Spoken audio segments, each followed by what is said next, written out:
Alright, welcome along to the channel. I've got a little movie recommendation for you here from 1987. I just watched this again for the first time, and well, probably the late 80s. I think it came out 87. I seen it, I think, 88, 89, thereabouts. We rented it out one weekend. Great little movie. It's called Over the Top, starring Sylvester Stallone. Now, this is a very... It's one of these movies that could only exist in the 80s. Sylvester Stallone plays a truck driver who arm wrestles in his spare time to make extra cash. He's estranged from his son, and the premise of the movie essentially is the ex-wife and mother to the son has heart disease. She's in the hospital. Chances are slim that she's going to survive, and her final wish is to get her son and Stallone, the father, together again, get to know each other so the son will have someone after she's gone. Very touching film. Hits you in the feels in a big way in this movie, but again, lives in the 80s in a big way. It's an arm wrestling movie. It's great. I adore it. Stallone is great in it. The kid is fantastic in it. We find out during the movie that the reason Stallone's character left and wasn't a part of the kid's life growing up was because of the grandfather. Like, he's a millionaire family. Stallone is a truck driver, a loser in the grandfather's eyes. So he was against the relationship between his daughter and Stallone since the beginning, and did everything he could do to kind of break them up, and that's why Stallone left. So he's on a little redemption journey in this movie with his son. He, at the beginning of the movie, turns up at the military school where the kid goes to pick up the kid to bring him home. The grandfather doesn't know this. It's all set in motion by the mother.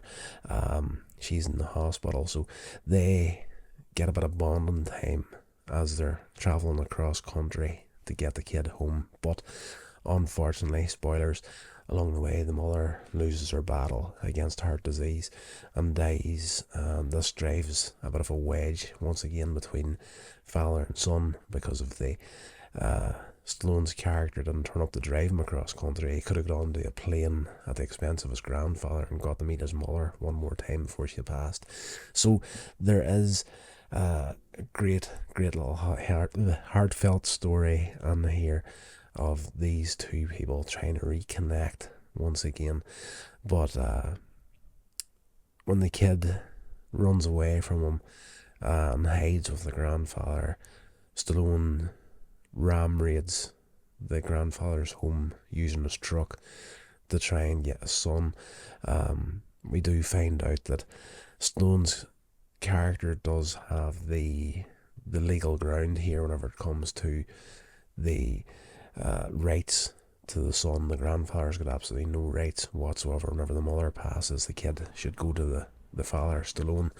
But the grandfather, being the dirty businessman that he is, actually manages to get Stallone to, after being arrested for ram raiding his home with the truck, manages to get him to sign custody of his son over to him. So towards the end of the movie, of course, there's the big arm wrestling contest, and Stallone is the newcomer. Down on his luck at this point, he has to sell the only thing he has of value, his job, his livelihood, as his truck. So he has to sell that, and the attempt to put a bet on himself in this arm wrestling contest. So as he goes off towards the final showdown, getting through this contest against the world champion arm wrestlers, back with the kid, he realizes that throughout all the years that he was completely estranged from his father, no contact or anything, he comes across letters that Father Stallone has been sending over the years, and he works out that the grandfather isn't the good guy that he thinks he is. So he then runs away to try and reconnect with his father at the arm wrestling contest. It's cheesy. It is goodness at its finest, and it leads up to that final moment, and the arm wrestling contest. Is Stallone going to win or not? And is he going to get connected with his son once again? It's very, very good. Although, having said all that, I was looking online here just to check out how this movie did whenever it came out, and it turns out it was an absolute flop. But one of these movies that, over time, I think found its audience. It definitely found it in me anyway. Like the first time I seen it, just because a movie isn't a success doesn't mean nobody's going to like it. But as financially goes, I'd lost a lot of money whenever it came out.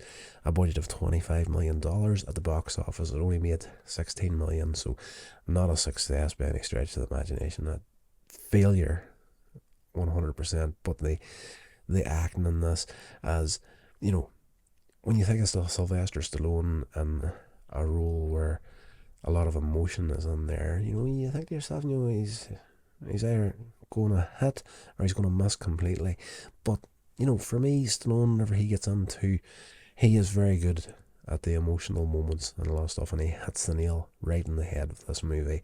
I love it, and I think for me personally, the reason that spoke so much to me whenever I was a kid growing up, and my father was also a truck driver, so that maybe a little bit of that is in there as well. So a father and son and a truck, right up my alley. But again, it is cheesy goodness at its best. I absolutely adore this movie, so one for you to check out. In all fairness, you're either going to love it or you're going to hate it, but the emotional storyline in there is fantastic. Right, that's going to do it for this video, guys. I will talk to you in the next one.